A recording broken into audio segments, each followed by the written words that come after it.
And we're live, fortunately. Good evening, everyone. Welcome to Holy Crap, the Vlogcast. Vlogcast that comes from a skeptical point of view to answer some of the questions of why. Vlogcast started as a combination of spite and the Streisand effect when some people on Facebook did not like being told you don't know how to do facts. Part of this is to follow through with the old adage that sometimes the journey is more important than the destination. I am your host. I'm known as Shujin Tribble all over the place. You can find me under pretty much all social media that way. We are down two normal hosts at the moment, which I'll explain as we get along to it. But in any event, let me introduce you to tonight's panel. From just north over the border into Ontario, Canada, good morning, Heretic Woman. Good morning. South of me over into Pittsburgh, good morning, Joey. Hold on a second, it's way too early for you to be getting to me. Say hello. I don't wanna. Hi, everybody. That's great. Moving off to the left into the Midwest of the U.S., good evening, Brigid. Good evening. Across the water over into a still very divided England and Britain and everybody over there. I don't even know what the hell's going on. We'll hit that in a minute. Good morning, Chris. Good morning, Shujin. And in a new undisclosed location, good morning, Joseph. Ohayo gozaimasu. Close enough. And those of you that are normally watching the show know full well that normally we would have Unrenewed Tech and Dalan. Dalan is MIA. We know that he's home after his long trip, but be that as it may. Unrenewed Tech spent the day going poke hunting by the water, so he is pretty well cooked and done. So he's not going to be joining anybody for the next couple of days, but we did impose upon Beth to join us this morning. Hello, hon. How are you? Greetings, I am doing well, thank you. Beth joining us from, of course, which shows? Beyond the Trailer Park. Well, Atheist on Air Beyond the Trailer Park. That is the only show I do. Unlike my co-host, Deb, who is everywhere on the web. I do what I can. But Yes. we always say Beth is coming to us from Pennsylvania. Yes. Which I'd like to say, unfortunately, but hey, you're getting something out of there that makes some kind of sense. That's a good start right there, right? So, thanks for giving us part of your time for tonight. Well, thank you for appreciate it. inviting. So, if Dalan ends up showing up, cool. We'll just have him in. I have no idea where the hell he is. Maybe he got home and he got drunk, which I don't know. Could be. But Great idea.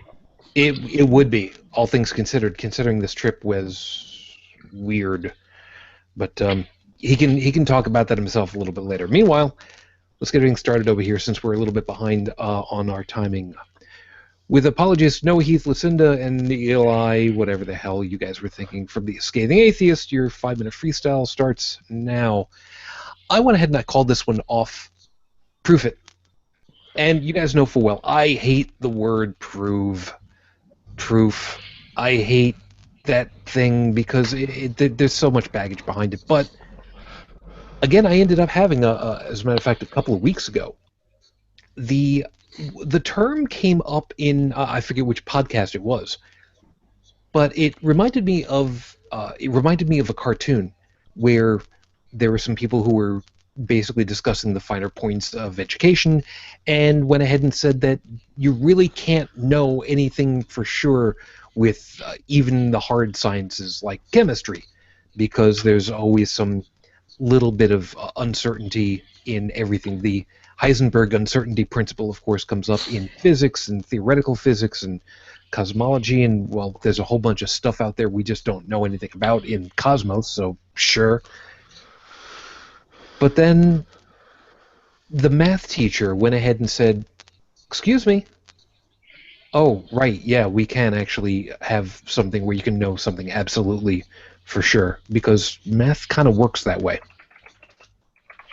And that was something that kind of caught me, yet again, unawares, because it was a moment of kind of this weird, not exactly clarity, but just a matter of that the expression "prove it." We've used that as skeptics and atheists and disbelievers for a long time, and it gets kind of old, and it really is old really fast. But the idea of being able to say "proof it," we've been hearing that since we were doing math in middle school. You want to go ahead and you want to prove something, the Pythagorean theorem, you have to show your work. You actually get told, okay, a squared plus b squared equals c squared. Yes, I actually still remember it. And I still remember what it's supposed to be. But there's more that comes out of that.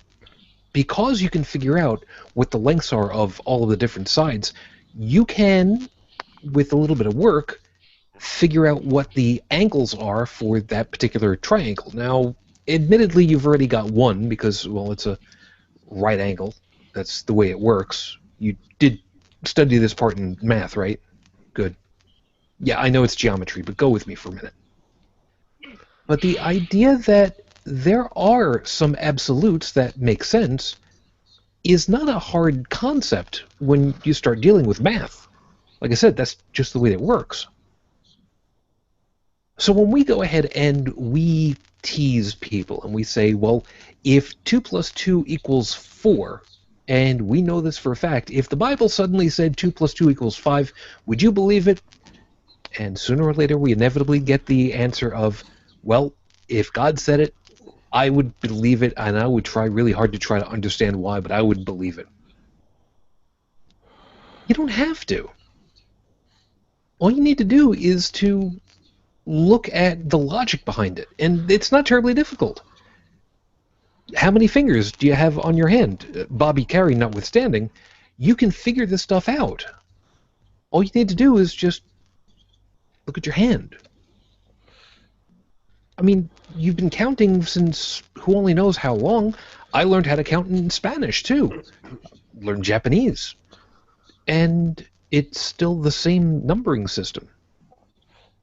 So if you've got something that you want us to believe in, something that you want us to accept as reality, you're going to need to prove it for us. You're going to need to show that it actually is. Now, if you want to go ahead and you want to yell and complain that we're being unfair about it all, well, you know what? Go right ahead.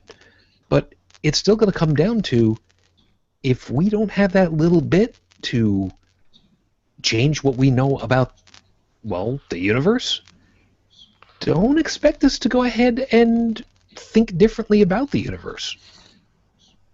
I mean, the adage that you need extraordinary proof for an extraordinary claim, that makes perfect sense when you think about it.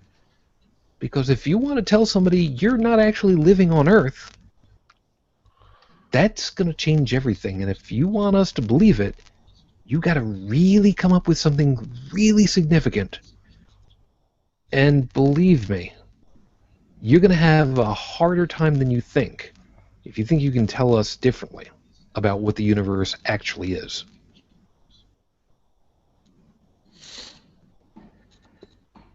This is episode 122 on the docket, Your Honor. Follow the rule. In this particular case, the rule is, even though I didn't write it in the description, Wheaton's rule, which loosely translated actually doesn't need a translation. Wheaton's rule is, and I quote, "Don't be a dick." Will Wheaton, really smart guy, was an actor, still is. He was, amongst other things, he was Wesley Crusher on Star Trek Next Generation and the subsequent films that went along with it. Turned out to be a really good guy, really good dad, a geek who embraced it all and kind of came to terms with it all and came up with a simple rule. Don't be a dick. You know, I think we've kind of mentioned at one point or other, if we were to remake the Ten Commandments, that would probably be the first one right off the bat. But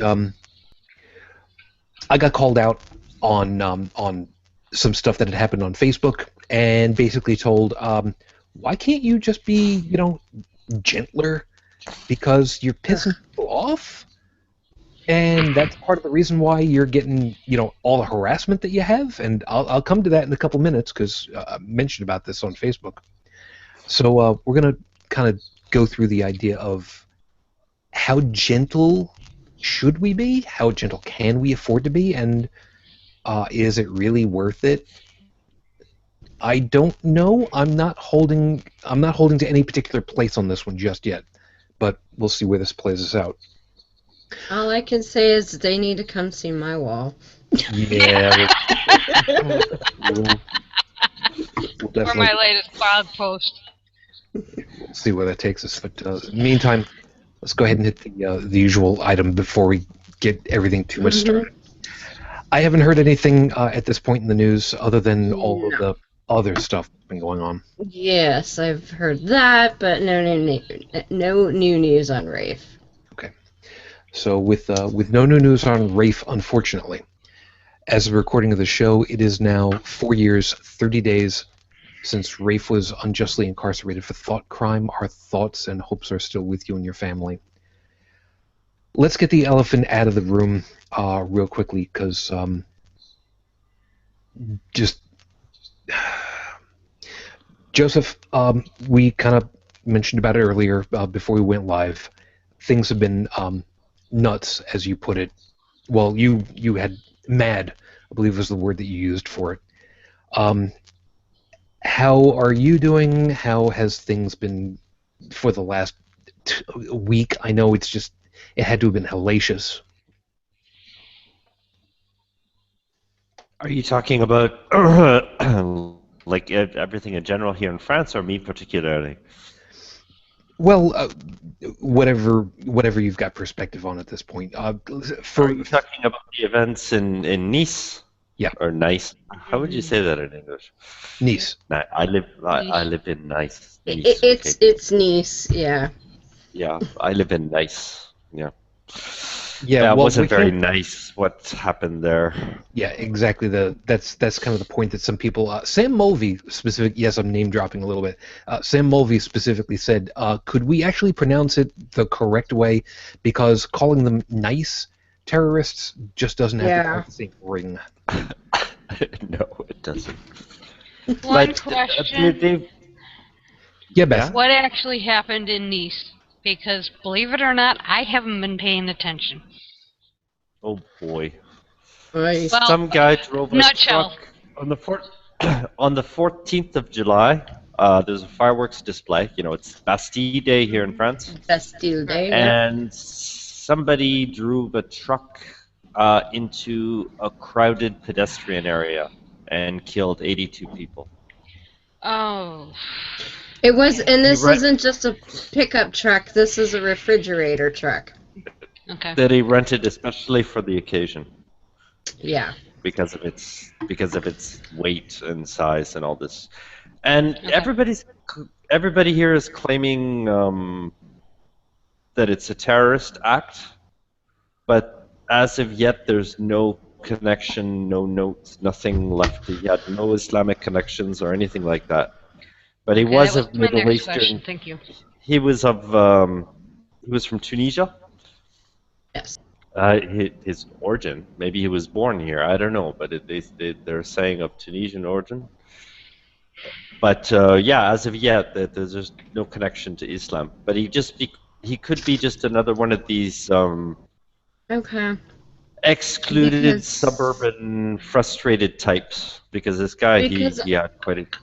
I haven't had time to investigate it, but I have seen headlines go through my feed that says ISIS was involved. Now, like I said, I haven't had time to check that, so I don't know where that's coming from, but you're the first I've heard that said that there wasn't any connection. Well, no, I'm not saying there wasn't any. I'm just saying that they found no evidence of any. Because what I was seeing, and like I said, this was just headlines, was that ISIS was claiming responsibility, and it was totally an Islamic thing, but I haven't had a chance to verify any of that yet. Well, since yesterday, maybe because they're always taking credit for everything, you know? Well, yeah. And this guy was a total outsider. He wasn't religious at all. Because Right. this kind of bugs me about the media is that, he's of Middle Eastern origin, so they're automatically making the connection to Islam, but Yeah. it's founded on nothing. I mean, okay, if his, if he left a video or something of him in front of a fucking jihadi flag or whatever, but Yeah. there's nothing of the sort. He's just a petty criminal that went nuts just for now. Maybe in the last week he found Islam or whatever and thought he would do something, but we still have no evidence of that. Yeah. So if you want to blame it on Islam, sure, fine. Yeah, by all means, but do it with evidence. Right. Yeah, I've just had a further look through the news. On theirs, and I can't see anything reliable pointing to a connection either. Yeah, with the way that everything has been going for the last few years, it's so much easier just to jump to conclusions and expect that you're going to be right, as opposed to just taking your time, finding out what actually is, and then investigating from that. But wait a second. The Interior Minister just came out with a new proclamation. He became rapidly radicalized. It just happened in the past few weeks. Oh, jeez. Okay, I'll read a bit. I'll let you know when I... Yeah. See, there's a meme that goes around every time something like this happens, and it's the newscaster from South Park, and the caption is, "Now let's not jump to conclusions about what just happened," and it's Islam. Yeah. Yeah. I was just thinking that. Yep. And my Again, complaint about... let's see more details on what what the basis for that is. Obviously, although we'll never get all of the information because a lot of it will be secret stuff. yeah, we'll just have to Yeah, kind of wait on that and see what we get. You can be... a lot of people laugh at the French army and the French police, but seriously, they don't fuck around. So, yeah, it's news that's still coming out, but it seems like even in the past months, he became radicalized. Great. And by the way, that's 2 for you right now so far. I'm keeping track. To what? 2 fucks. So it's 2 for you and 1 for her. Yes. F-bomb. Well, I was feeling left out. There you go. Okay, right. Go on, sir.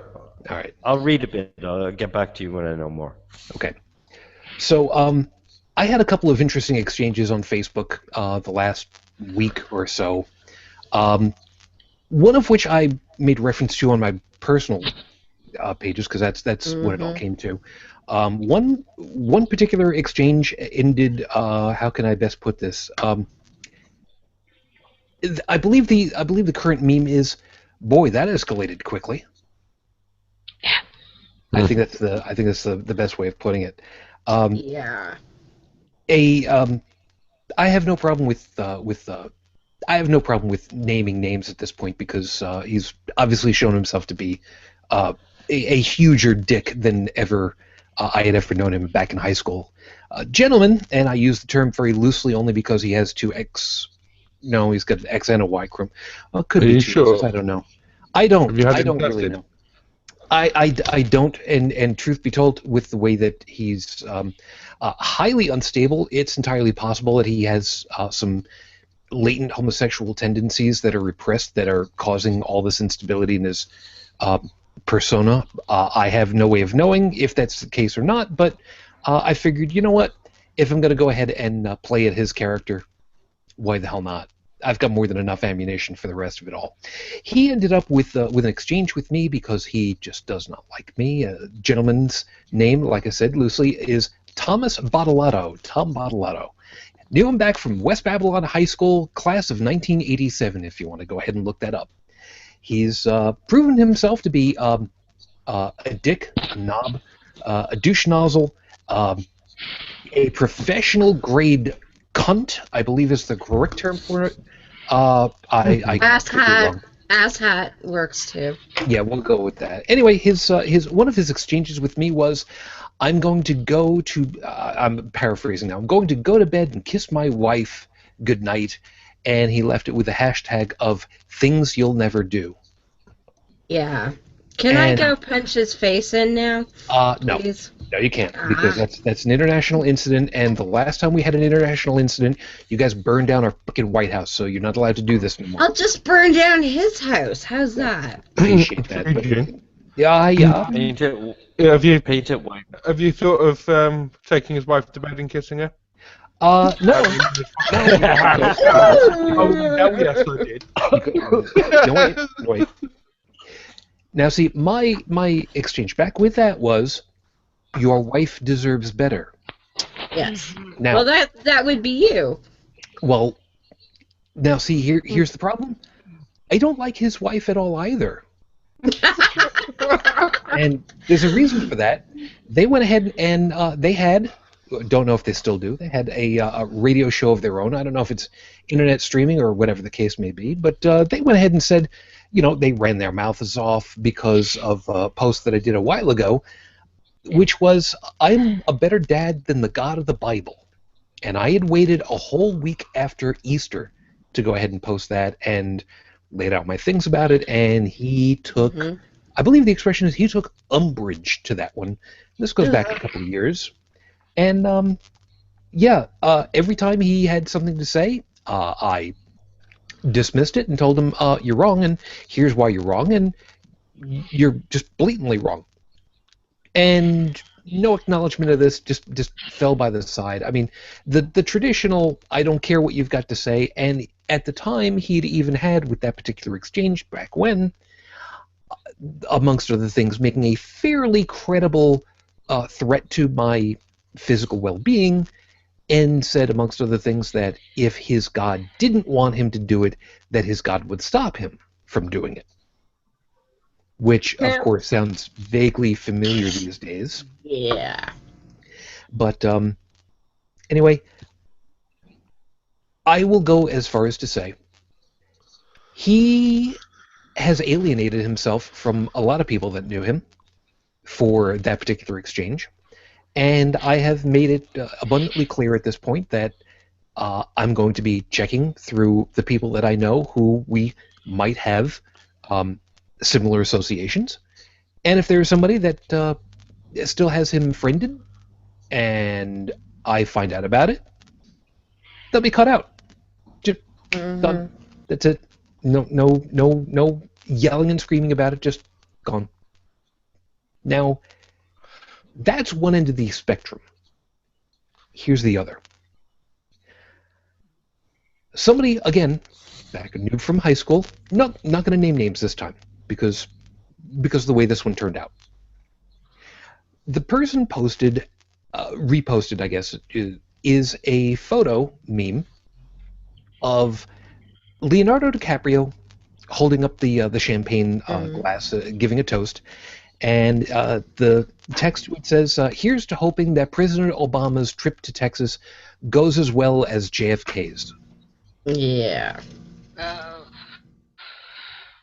Yeah. And Brigid, I know that you've got your microphone off at the moment. That's okay. You don't have to turn it on at the moment, but I just, even just seeing the thumbnail of you rolling your eyes, yeah, I can pretty well guess what your choice terminology would have been for somebody like that. You know what? If you don't mind, as someone who has spent time in the military, someone who does actually have an overall like for the country that and a respect, generally speaking, for the office of President of the United States of America, somebody that would put something like that out there, what what just went through your mind about it?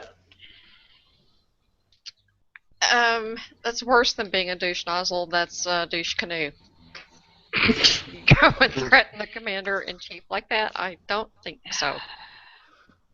Best of my knowledge, the person was never in military, so that's, yeah. I'm wondering why the Secret Service hasn't knocked on his door yet. Yeah, NSA, not doing your job, people. This dude needs busting. Yes. Yeah, Joey, you kind of feel the same way, I assume? Being also ex-military, that's kind of not a nice thing to do for the general civilianhood. Well, considering, I don't even know if it still could, but, you know, during a time in my life, I could have landed my ass in prison. For a long time. Mm-hmm. Yep. So, now, like I said, the exchange that I had... Your typical... Sorry. Not your typical, like, you know, fluffy, you know, county prison or something like that. No, we're talking military federal. Yeah. Not nice. Leavenworth. Mm-hmm. It's fun. Yeah. So, that particular exchange went very, very differently. I saw this one, and I thought, well, this is a pretty dick thing to do. And I had my fingers ready to go. And I just said, you know what? Let's make this one simple, because I got called out on how mean I was being to some people before, why I was getting such visceral reactions from Tom Bottolato, class of 1987, West Babylon High School, Long Island, New York. And I figured, let's go the opposite direction. Let's go gentler. So my reply to this was, ... Really? Question mark. Enter. That was it. Nothing more. Nothing more, nothing less. Didn't edit it in any way. That's exactly all of what was typed in there. And I waited.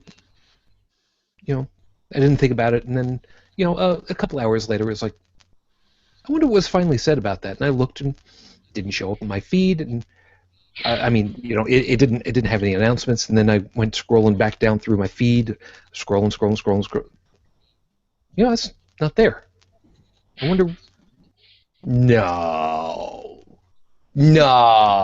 So I went over to the search bar and I put in the person's name, and there comes their profile. Boom, there it is. Would you like to friend this person? Yeah. Oh, really? You unfriended me with no comment whatsoever. Because I actually questioned you on the post that you're hoping that your current sitting president will be assassinated. So, here's where it comes down, guys. I've been on both ends of the spectrum at this point. Both have ended satisfactorily, as far as I'm concerned. Is it worth pissing people off? Should we not? Should we try to be gentler? Where should we sit? Go ahead, Chris. Shujin. Yeah, I mean, it's way premature to wish assassination on the sitting president. I mean, it's not November yet.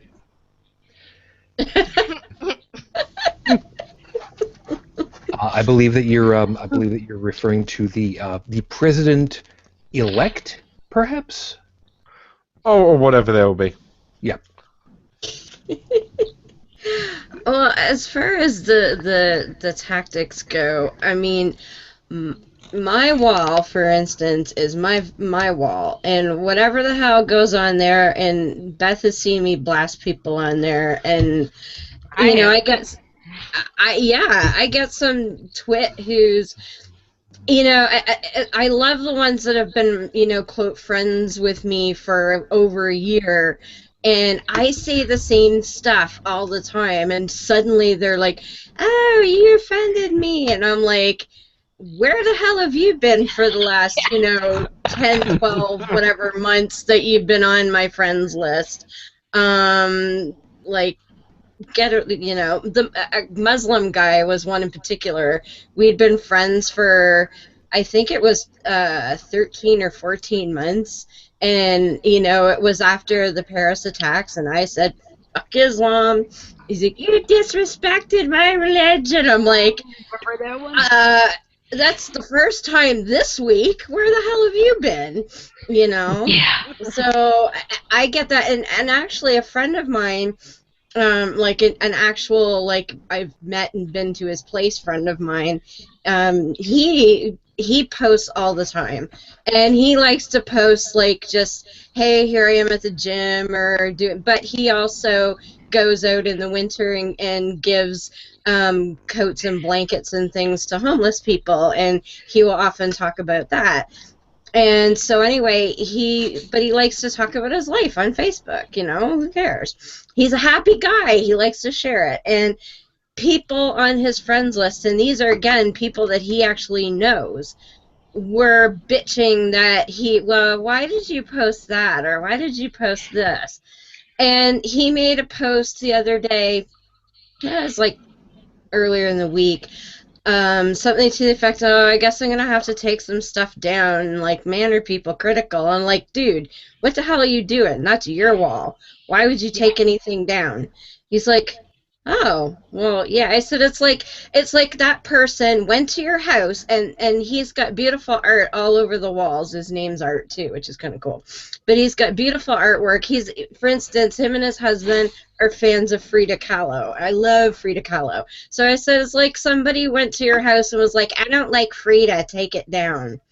And he's like, "I cut their hand off." And I'm like, exactly. So don't let people. And then later that day or the next day, he made a post about something to the effect of, "You're right, it's my wall, thank you, and screw you if you don't like what I post, then don't read it." And that's exactly it. That's how I am. Now, if I am looking at someone else's post, then I kind of hedge. Who are they? How do I know them? Do I know their personality? What are they usually like with me? Things like that. I may or may not be a dick. It depends, who it is. But yeah, like you're saying, your house or quote wall, your rules. So if I go to someone else's wall, then I might hold back depending on who they are. If it's somebody who's been a douche to me, then I don't care if it's their wall. Douche away, because here I come. Well, What do you call being a douche or being mean? Like, you're saying you're being mean to other people. Okay. Well, what is that? What is exactly being mean? Well, I think in the context that Shujin was dealing with, just somebody who thinks that you're not being sensitive to their feelings. And I'm sorry, but there's only a few people who I am automatically sensitive to their feelings, right? Like, if you're a total stranger on the internet and we're exchanging ideas, why do I need to be sensitive to your feelings? Like, girl, put on the big panties and yeah. Well, hold on a second. Let me clarify this a little bit better. Okay. It's easy to not take somebody's feelings about something into account accidentally through no error of other than ignorance. And yes. But I believe in this particular case, a better answer for you, Joseph, would be somebody who was being malicious. I think that's the biggest difference of it all. And Tom Bottolato, class of 1987, West Babylon High School, zip code 11704. 631 area code now, by the way. He doesn't live out that way. He was malicious in the extreme, beyond the pale, I believe is the expression. Like, if that guy said that in front of me, I would have, and I've never hit anyone in my life, I would have been tempted to hit that guy. And I might have actually done it. Well, there's ignorance, and then there's culpable ignorance. So, I mean, like the DiCaprio meme, in my opinion, is culpable ignorance. You're following, it's an ideology. And ideologies can be ridiculed up one side and down the other. But feelings or a person's, if this is something, is it something personal, something that they experience? Ripping it to shreds is probably pointless. But is it an ideology? There's a difference. I mean, and what's the saying? Religions are made to be ridiculed. Same thing with an ideology.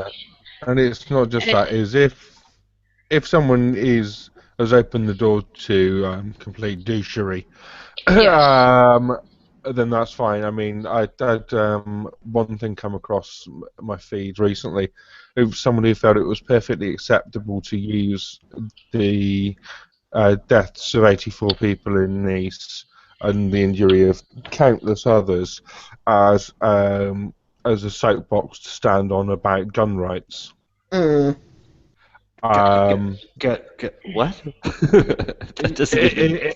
Exactly. It was their reasoning was because of people die in other ways. Then guns are all fine and happy. Trucks don't kill people. People do.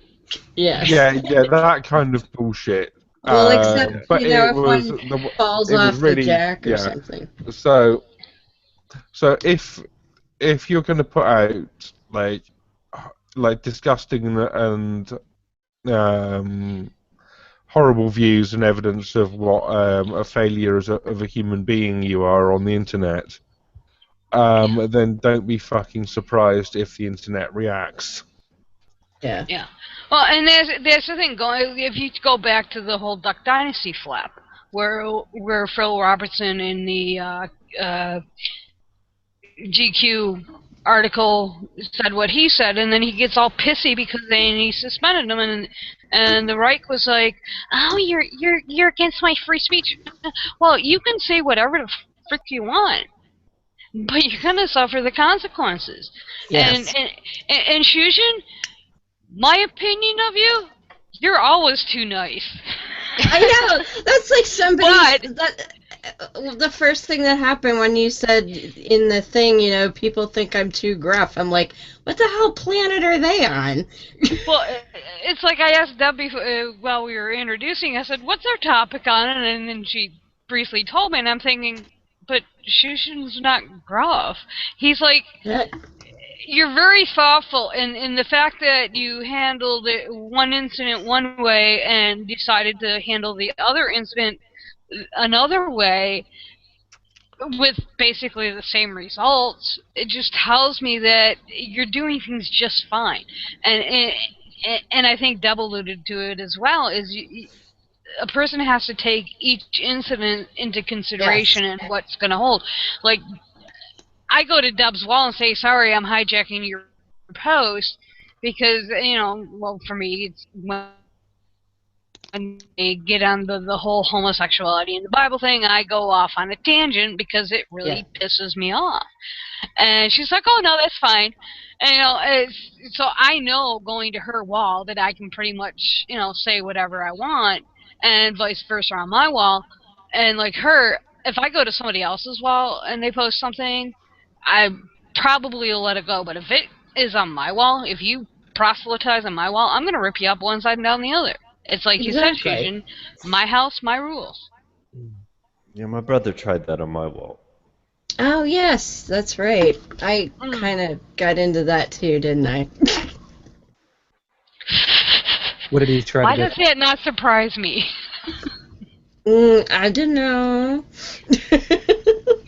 Joseph, what did he try to do? Oh, proselytize.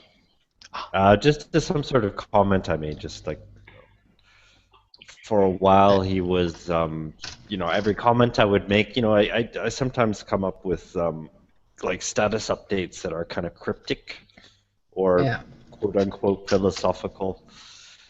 And, when you try to make a religious issue out of it, I'm going to answer. Yeah, Joey, you've been very, very noticeably quiet on this one so far.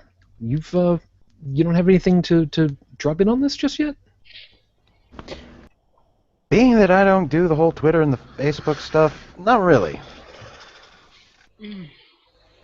Okay, there's nothing wrong with that. Just thought you maybe have some kind of opinion as to how you'd like to eviscerate this guy from his chin to his I don't know, coccyx, perhaps. It's pronounced coccyx, and You have to reach underneath. Well, anyways.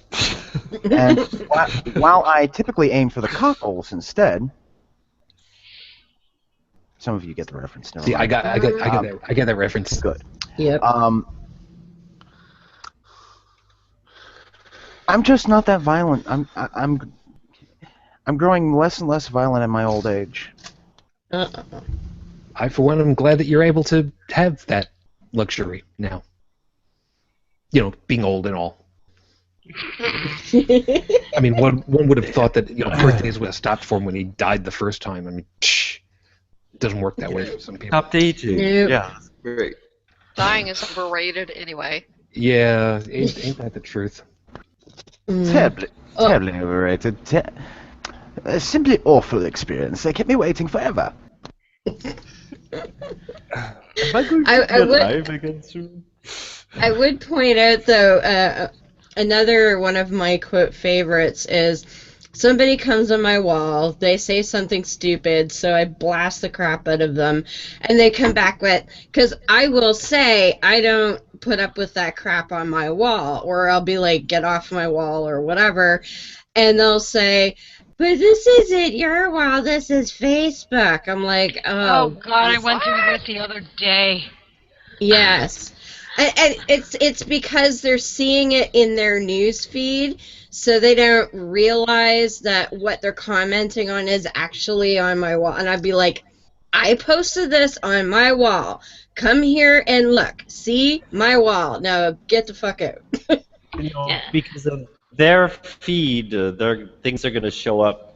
People Yeah. think that their feed is actually their wall. So Yeah. Yeah, Not quite the there's same a difference between wall and feed. If you're friends with somebody and you have your notifications turned on, then you're going to be informed as to what your so-called friends are posting. And I'm going through this right now with a woman down in South Australia. In fact, it actually caused me to put out a warning to my friends that I might be doxxed.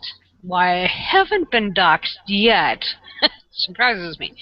But I wanted to, warn people that are friends with me that, there's a side of me you might not all be aware of, that I do, counter apologetics, and I also do it in regards to science, and I'm going after this woman quite hard, and she might go through my friends list and start causing problems because she's done it before. She has a history of it, but she's been awfully quiet, so and everybody's like, who is it?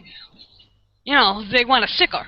It's like, one of our mutual friends is like, who is it? So I can go troll her, and I'm like, well, I didn't bother because I know one comment and she's going to block him anyway, so it'd be pointless.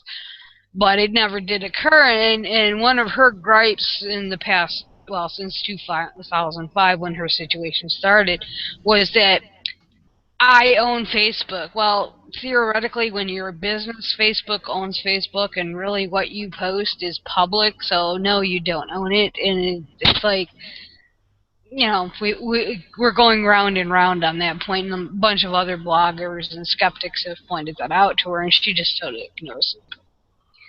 She's trying to tell me. There was a fundy I saw on an atheist theist debate site. He would every comment he made, he would put copyright in his name after it. It's like the people that put the big long spiel in their about section about. That's what she did. Everything I post on here is my property, and like in legalese, of course, but yeah. She actually did that on her after this started in 2008. She actually did it, and in fact, a post I just made last night, I basically ripped it to shreds, and another vlogger did as well, because basically it means absolutely diddly squat. I mean, if your page is public, if your posts are global, then anybody on or off Facebook can use them, whether you are a private citizen and especially if you are a business. Now, closed groups, it gets a little bit hinky.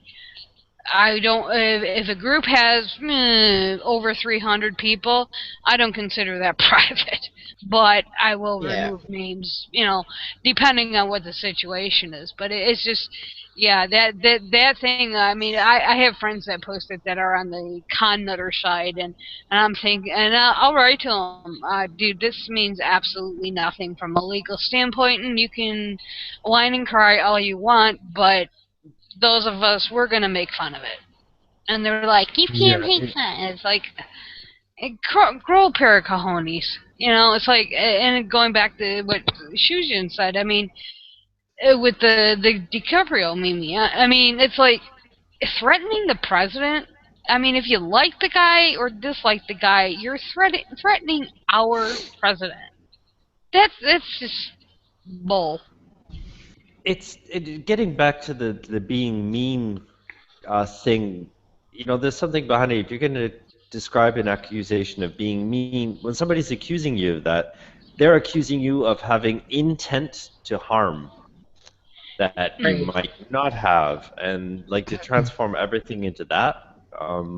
That guy who made the comment to Shujin about his kissing his wife and all that. Well, that was intent to harm. That is clear. I mean, motive is everything.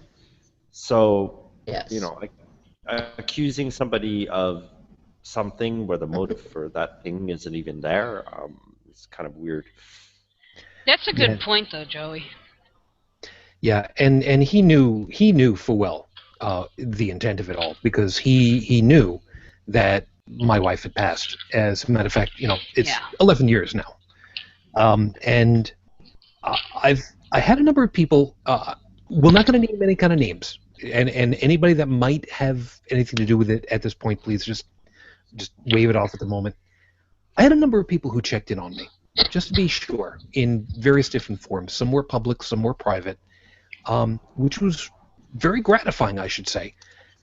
But it was really interesting to see the people that knew who it was just from the snippet that I copy and pasted, and were just like, yeah, it's exactly who I thought it was. Yeah, that's done. That's disgusting. That's reprehensible. Gone. The point that somebody was able to figure out who was really being the mean one, and how, and exactly who it was without having been told, that spoke volumes. And that's something where I want to hook into right now. If you've got a reputation for having really loud backgrounds, Joseph, was that you? Did you just have a car drive by that was really loud? Was that you? Yep. God damn it! Fine. That was me driving by. Yeah. Great, thank you so much. You're still up. You're still 2 up from me. Anyway. When you have a reputation that follows with you, especially to that kind of extent, where I could copy and paste one insulting line, and have people who knew who it was because they knew the person back at the same time. That speaks a lot about somebody. And conversely, I've had people who've, I mean, even tonight, you guys have said, you're mean? What? How? No? That kind of, having that kind of reputation to either live up or down to, that's interesting to me. I'm very pleased that I've got a very, very good reputation so far. And I mean, put it this way: this can't even be an alternate universe thing, because you've got the goatee on now, so you are already evil Shujin, and that's as bad as you get. Well, technically, actually, Chris, you technically have the goatee. Well, okay. Well, hold on, because technically, I have a Van Dyke because it's all connected. Okay, fair enough. That's right. You know the difference between them, right there, Chris? Yeah. You don't care at all, do you? Not really, no. No, of course not. It's a piss off. I don't care. Whatever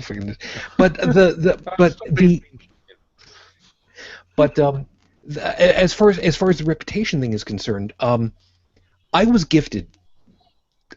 Gifted? Did I buy it? I don't remember which one it was. Regardless, Joey, you've seen this particular one. The badge that I had gotten from an artist friend that I know that has certified gentleman pervert, and you got the chance to see that one. Hmm? You're looking for that. You're looking for that switch again, aren't you? Maybe not. Whatever. Yes, I've seen it. No, I was actually looking for my tobacco because I need to smoke after this shit. But anyway, the point of it is, Yes, I know of it. yeah, but the point of it is, I have a reputation as someone who is, I can't say it and not sound full of myself, so I'll just go ahead and say it. Trustworthy. I am the ultimate Boy Scout. I will tease and I will play around and I will perv with people and joke with them, but they know full well when all is said and done that ain't nothing gonna happen wrong. Mhm. I've been, like I said, I've been recognized as gentleman pervert, and that is a reputation that I uphold very, very close to myself because that speaks a lot about who I am and how I am viewed. And one of the biggest reputations that I've got is I am above reproach for trustworthiness, and I value that to a degree that most people would not believe. Well, that goes to Devil know who I'm talking about. I won't mention any names, but there's an individual that we know that I've come to trust significantly, and he'll make comments that somebody that does not know him that they would take to be totally outlandish. And there was a situation that happened 2 years ago, Yeah. North Carolina, and it's Uh-huh. like, and this was even before I really knew this person really as well as I do now. And I'm like, I said to Deb, I said, there's no way in hell this happened. That's not like this person. Just because that's, he might present the persona, but like you said, there's a line a person's not going to cross. Yes. And like you have that line. And I knew, I mean, like when we went up to Buffalo for New Year's, it was just like, even though I'd only spoken to you on the internet up to that point, I was perfectly comfortable with you. And I'm not comfortable around people. I mean, I'm not a social butterfly. I'm more of a wallflower. But I mean, you can sense that in people. And like you said, people knew who this other person was just based on one sentence. And that tells you it's more they're being nice, not unfriending them because they don't like to unfriend people. It's just I think we all have friends on our wall that we're like, we just tolerate them just because. You don't want to be the one that unfriends them. Let them unfriend you. I can usually get them to unfriend me fairly easily. I've Usually, yes, decided, Beth, I've recently decided that I've got too old for that shit. I really have. And there's people who post stuff I disagree with, and some of it's interesting, or some of it's funny in a way. And then there's other people I've had coming across my feed constantly that just post like either like really unpleasant shit and toxic views, or just stuff that is beyond asinine. And so on there, so I feel perfectly happy unfriending them and turning off all the notifications and blocking them because I'm a member of so many groups on Facebook. Deb's a member of half of them as well, and so many connections that there is so much going on my feed that I just do not have time or space for complete bullshit. Yeah. Well, I can understand that because, like, even for me, I don't really unfriend people, but it's gotten to the point for me personally that there was just so much batshittery that I just had to let some go. But there's some that I really should not have on my feet, the con utters, because they're just so far out there that it's enough to pull your hair out. But know thine enemy, and that's the only reason I keep them. But it's just like just so I can check up on them because of what I do with my blogging and stuff. It's more research. One of our friends commented if anybody ever looked at my friends list, which is now private, they'd really begin to wonder about my atheism because I have friends that are Satanists, pagan, Wiccan. I have Christians. I have ministers, apologists, and atheist. I mean, I run the whole gamut. So if you looked at my friends list, you'd be like, what? So, well, but yeah, it's interesting you bring up the unfriending because my friend that I was just mentioning, this just came through my feed. This is my friend's post, and he says, "I just did a couple of by Felicia." Not because of their postings, but the way they come onto my page and start attacking my posts and mutual friends' responses. If you don't like my gay post, please don't respond. I am 100% heterosexual because it doesn't prove much. Once again, if you use logic, here it is. I don't go breaking into your house and change the color of your walls and change the color of your curtains or your chandeliers just because it's not my taste. Simple as that. Hopefully this will be my last by Felicia's because most of you know by now I am a nice person and I will never cross that line to rudeness. I know how to scroll past everything when I see something that is not my cup of tea. Cheers to all. So he just posted that like 4 hours ago. I like it when the trash takes itself out, though. Yes. yeah. Well, and as I say, I'm usually pretty good at getting them to get rid of me, especially, like I've said before, when I first set up the current Facebook that I use the most, it was my heathen one, and I really wanted a space where I could just say what the hell I wanted and not have to worry, you know, did my religious mother-in-law see it, or did that, you know, Muslim person that I went to school with see it, or stuff like that. So I didn't care who I friended when I started that account. I would just accept anybody. But as I've come to realize, there were a bunch of Muslims that got in. I have a pet Christian that pops up occasionally.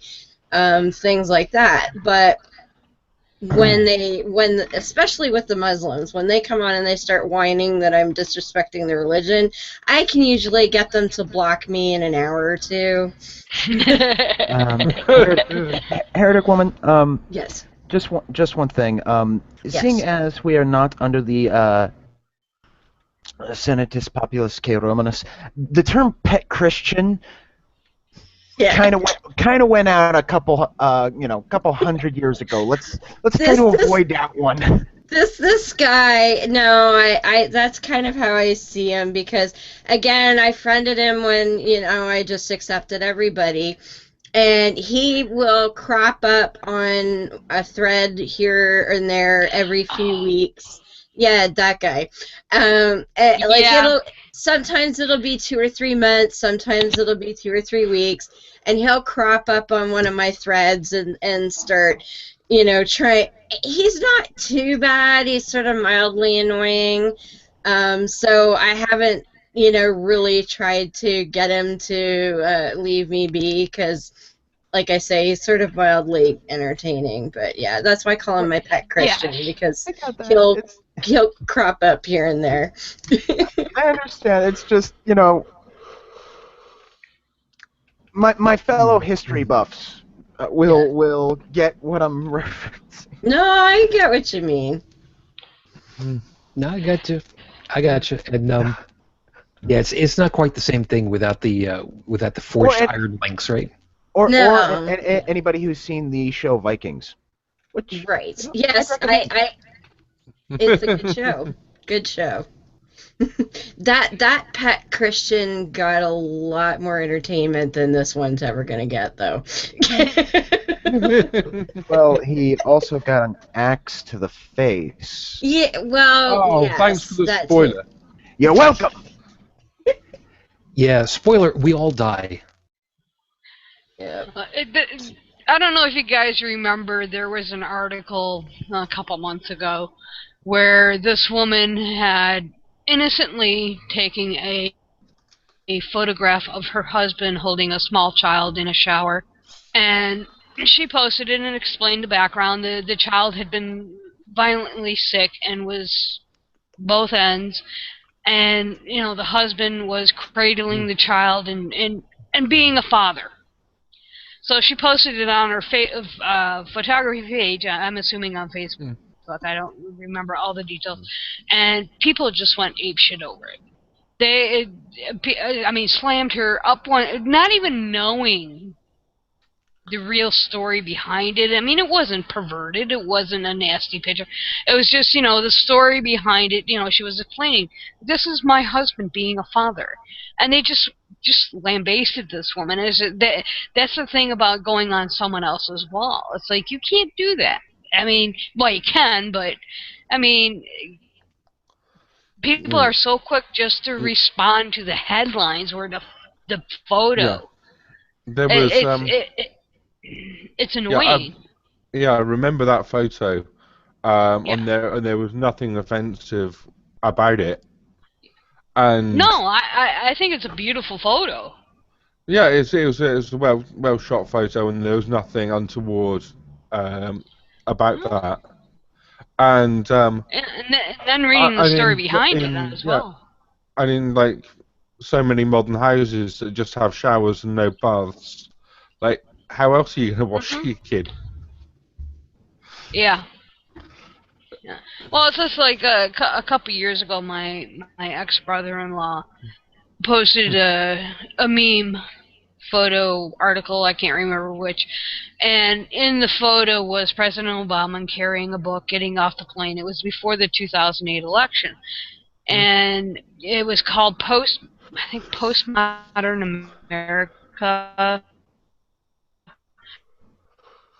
The rise of the third rise of Islam, or the rise of something to do with the Middle East, and it was written by he's on CNN. I can't think of his name, not Raza Aslan, but he was basically an expert in Middle Eastern and Islamic and Muslim policies and politics and how they're rising, and that whole area is up and coming compared to 50 years ago.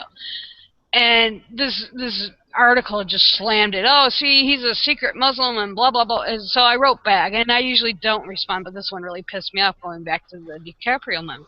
And I said, did you even read the book? I mean, it's not even talking about anything about yada, yada, yada. And I said, do you want my copy to read? He unfriended me. It's like, seriously, you got pissed off because I called you out on something very important? I mean, you're spreading shit. And that's all it was. It doesn't matter that it was, at the time, well, now President Obama, but he was just spreading it because it agreed with his ideology, his worldview. Right. And I see that with the conduitors, and that's why I keep some of them on my page as much so I want to pull my hair out. But it's the same thing with keeping an eye on, like, Eric Hovind or Kent Hovind, Ken Ham, people like that. It's the same reason. I want to know what they're saying. Yeah, there's a piece about this that I also kind of got into a little bit with somebody. Heretic Woman, you might have kind of passed over it at one point. The picture of Aaron Ra holding up his protest sign at the incest park. Yeah. Oh yes. I dropped over into the fundamental, whatever the hell the page was, where the originating page, and I was looking through some of the stuff, and people were commenting about what atheists are doing and why they're doing the whole thing of the whole thing. I forget exactly what it was, but again, my point of it wasn't to piss off somebody. But what I, again, loosely translated, what I put was, aren't atheists the ones that say, look, what you're talking about doesn't match up with the stuff that we've tested and documented and tried again and tried to replicate ourselves? And don't we just want for you to explain to us how you're right and teach us? Is asking for you to teach us how you're right really such a bad thing? Now, I didn't get swamped with anything or anything on that, and I don't believe that I'm blocked from the page. I haven't tried to go back really, but isn't that really what a lot of our, I don't want to call them battles, our discussions, our arguments, our debates online, isn't that really what it comes down to?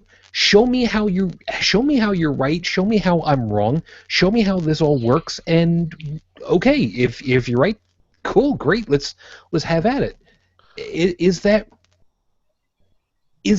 really a bad or a mean thing to do? Yeah, Chris, go ahead. Yeah, I mean, they're different. Sometimes they're a bit different. On there, like Deb's got her pet Christian, I've got a pet stoner that I keep on my wall. On there, and the guy's always posting what he thinks are sort of pro cannabis, like legalization or whatever means, I got it. and stuff. Right, and this is an area where I think there's some really great arguments to be made, like evidence-based and rational arguments to be made that may actually advance their position. But he's a sort of representative sample of how, yeah, I think he may well, potentially be right. But would you please just stop posting the most idiotic shit? It's all the conspiracy theory stuff, how cannabis is going to cure everything from cancer to AIDS to common cold, on there, and how it's going to miraculously replace all fossil fuels and building materials and crap and everything. No.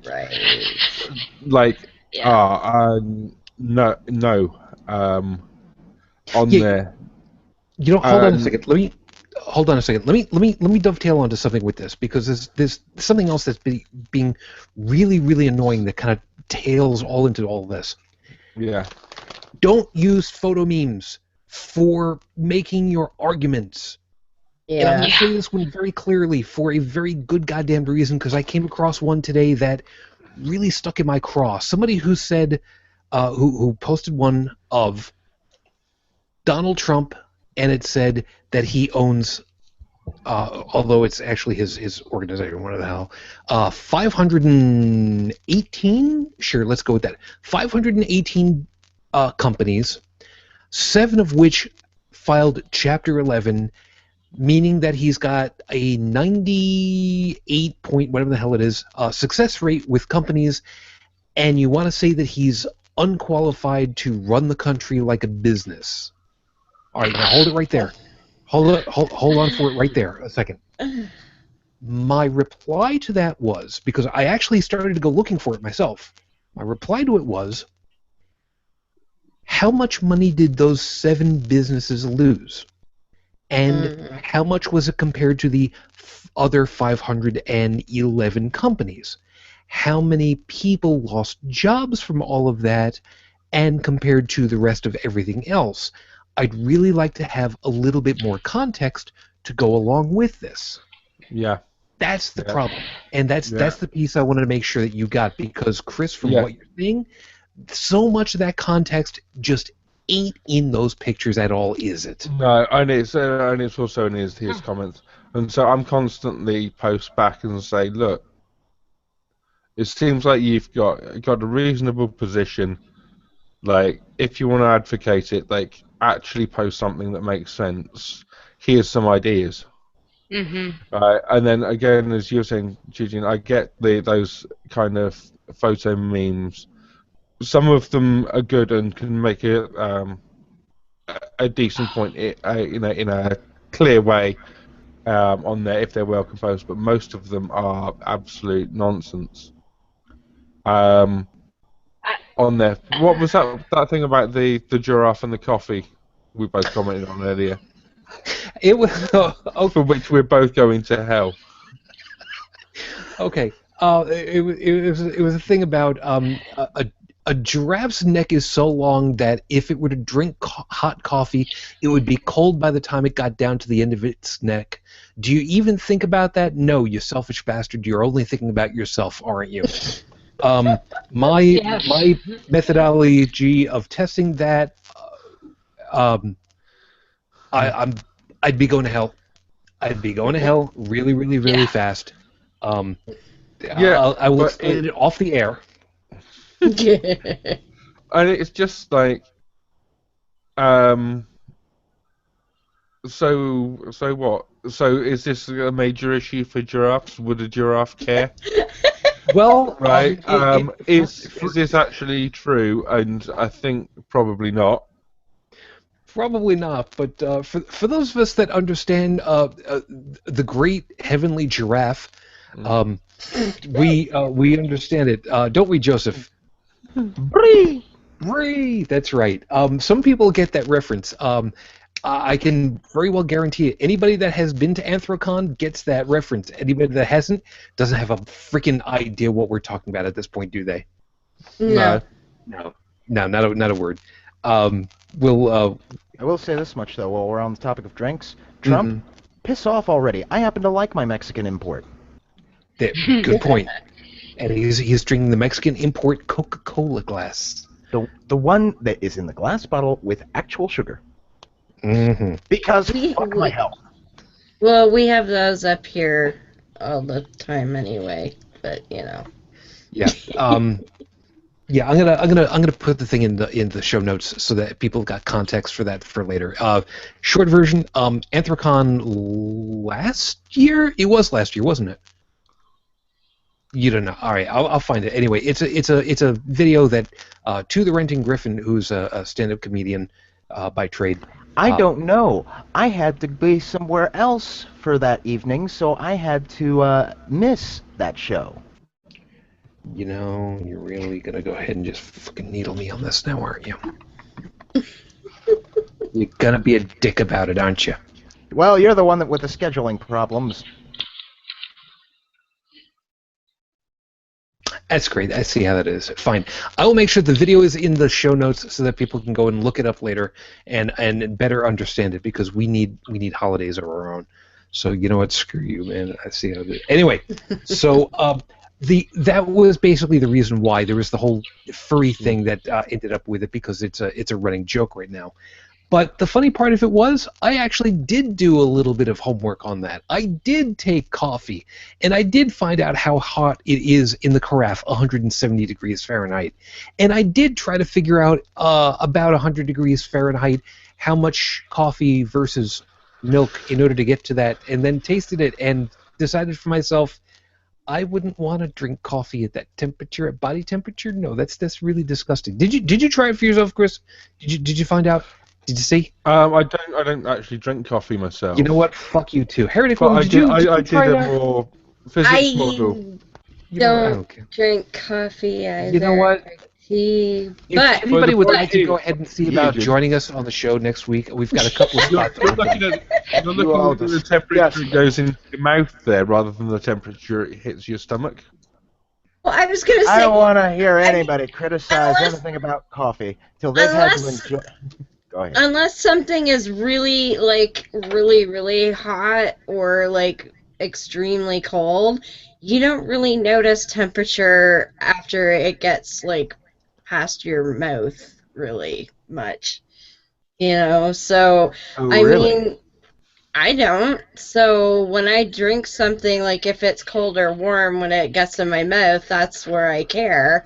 After that, I don't care what temperature it is. So why Well, would... considering I drink iced coffee and very warm pop a lot of the times. Okay, you know what? I don't want to hear anybody talk about coffee anymore until you've sampled some fresh morning coffee from the hills of Afghanistan on the engine Okay. block of a diesel engine for a Hummer. Now But did there's it? coffee. But did it have sugar? Oh, that's the thing. The guy that did this, Sergeant Raleigh, I think. Yeah. This guy always had coffee. I mean, we'd show up to PT, Yeah. physical training for those of you who are confused. 5 o'clock in the morning, just got up. We're literally about to run our keisters off. I stopped myself there. And he shows up with a thermos of coffee in his PTs, and he'll be drinking it. While the rest of us are struggling to choke down water, there is not once that wasn't, combat related that I saw that man without a coffee cup in his hand. I saw recently, I don't know if it's true, it was like a top 10 things you didn't know about tea, and apparently they say that British tanks were equipped always with the ability to make tea in them. Since World War II. Since the early days of World War II, every single British armored vehicle, not just tanks, but all their armored vehicles, have been installed with a boiler system inside the crew compartment, A, for heating, and B, for preparing food, but most importantly for tea. Yes. Well, see, now that I can understand. This coffee thing, though. Ugh. Yeah. I had to put so much sugar in coffee, it wasn't coffee anymore. And it's just a mark of a civilized society. Oh, yeah. I mean, which who you stole, admit it. Yeah. Okay. And then who wants to go and kill their fellow man without a decent hot beverage? I know who the Mongols. 1600s show up in India. Oh well, this is far too civilized for you. Yes, we'll just we'll take some of this for ourselves. Thank you. So they what is it you call this? What is it you call this country? I have an idea. We'll call it India.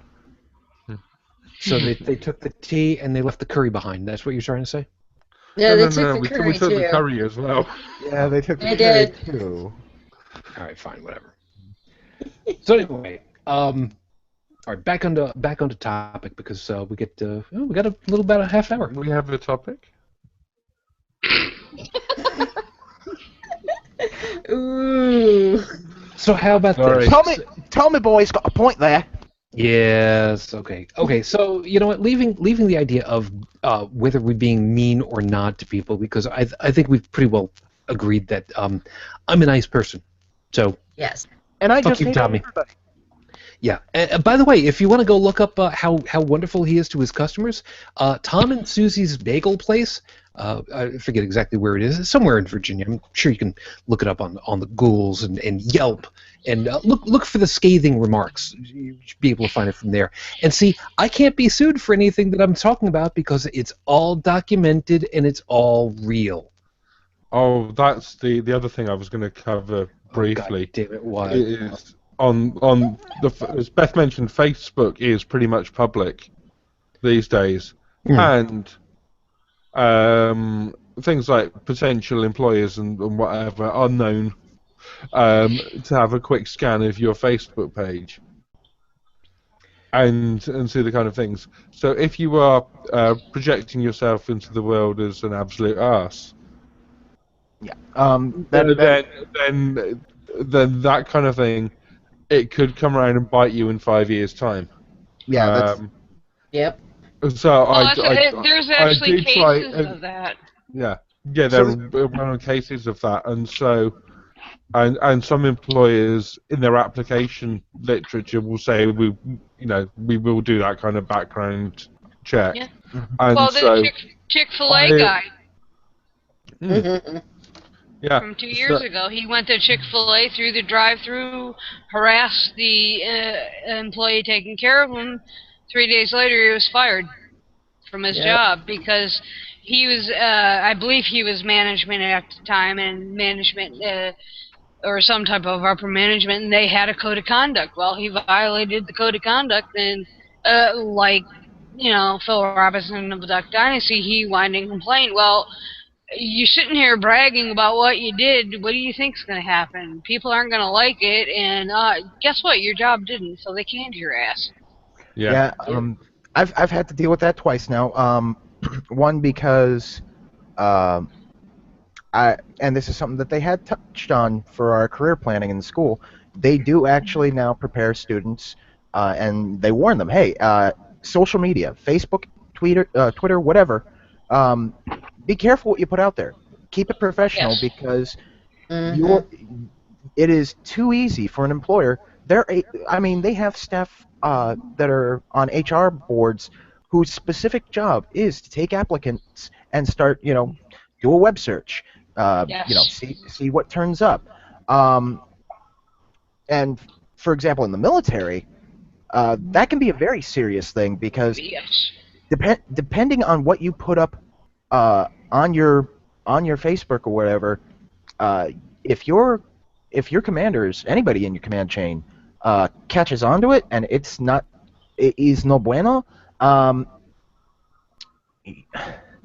you can face serious charges under UCMJ for that sort of thing. And UCMJ, how best to describe UCMJ?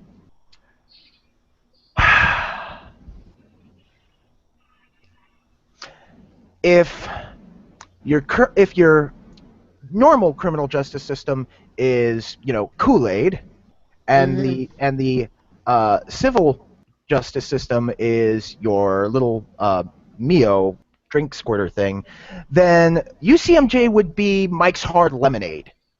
Well, speaking of that, Joseph, there was a case in the last couple of years that it was just adjudicated, I believe last year, and in it the woman was doing stuff, and she went against the UCMJ, and initially she lost, she appealed, and I think your Alliance Defending Freedom or Liberty Council, I can't remember which, defended her, saying, well, this is what, this was her personal Facebook stuff.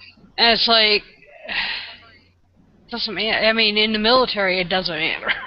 It's like, I don't remember if she won or if she lost her appeal, but, I mean, it's an issue that's actually, and this was more separation of church-state bullshit.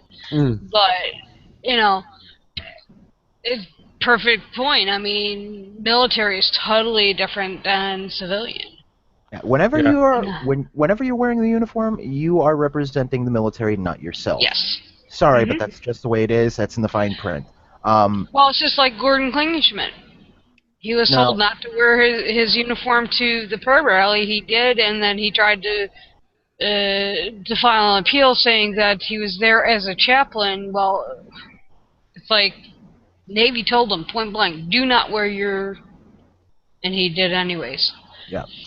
See, now there are a lot of things that have been happening with the military in the last 5 years that I'm not following up on because I served 7+ years, pretty close to my full 8. But when you sign up, you've got 8 years mandatory service plus, and say you serve 2 years active. That means there's still 6 more years they can call you back in, and a lot of other things. So I've just been distancing myself from the military, not for bad reasons, but because experiences that I had, not because of the military, but while I was in the military, really weren't fun. So I have put a little distance, and so yeah, I'm a little behind the times on any news in that regard. But yeah, that's understandable. That's also why, even to this day, even though I'm long past my shelf date, as far as they're concerned, I'm still I still take very good care and tact with what I say in regards to the military here, because I don't know. I really don't want any recall papers showing up just to put me in in a court-martial, okay? Well, Yeah, it's like you said earlier, you're not really sure what you can and cannot say. Why test that water? These were active military people, and the only reason I do follow them is because they are church-state issues, which I write about a lot. Yeah.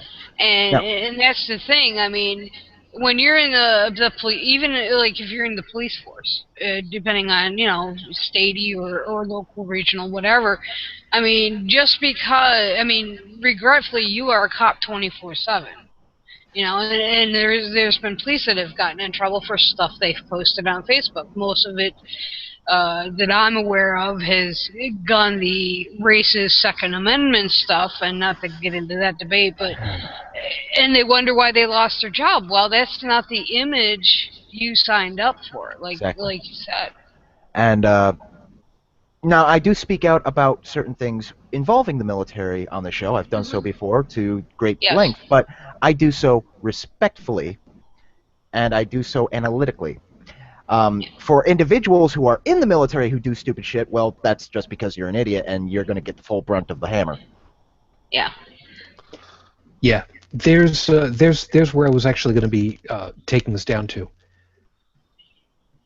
How can anybody really be called mean as a generic term to start to go with when you've typed up all the information that you can accurately, properly describing and properly analyzing it, properly breaking down so that you can say you're abjectly wrong? Truth hurts. All right, that's it. Roll credits. We're done right there. That's what it comes down to. Plain and simple.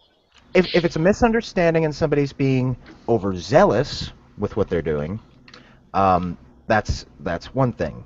But if you have gone I know where you're going. I know where you were going to go.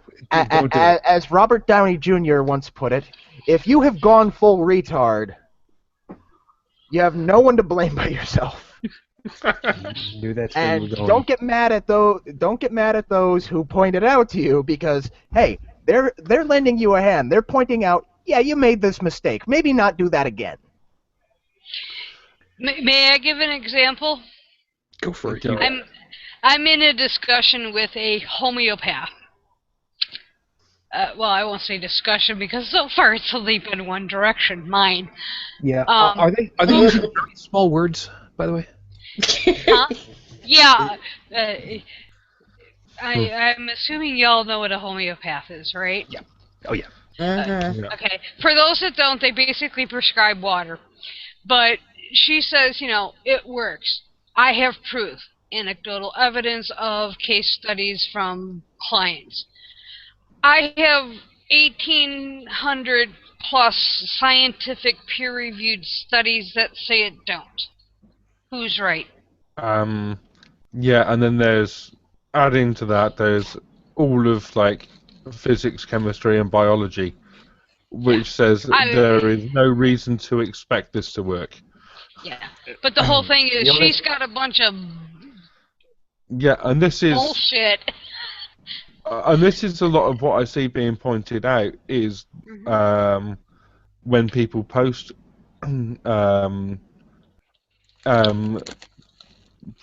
really badly thought out claims or nonsense. Is while some people may be rather, including myself at times when I get hacked off with seeing this stuff, is that people explain often very bluntly that this is not a good standard of evidence. An anecdotal report from some bloke's brother you met in a pub whose cousin said this, and it's like, no. It comes down to science is wrong, and I use science in a general sense that it doesn't necessarily have to be creationism, or it doesn't have to be homeopathy or medical, but it's always, or my favorite. It's weird how they're able to consistently post that on the internet, though, isn't it? Yeah, I mean, it's just like this woman actually, not in response to me, but in response to somebody else, which ties in. posted, I don't know, 5, 6, 7 studies of showing that, in this case it was homeopathy again, that it just doesn't work. I mean, and she's like, those are government studies, I don't trust them. So she went back, got independent studies from other countries. I think she was based in Australia. So she got studies from France, from England, U.S., Norway. That was the key one. She had this, and it was recent. It was like 2015. Independent, no governments involved. Well, like CDC. They're big pharma.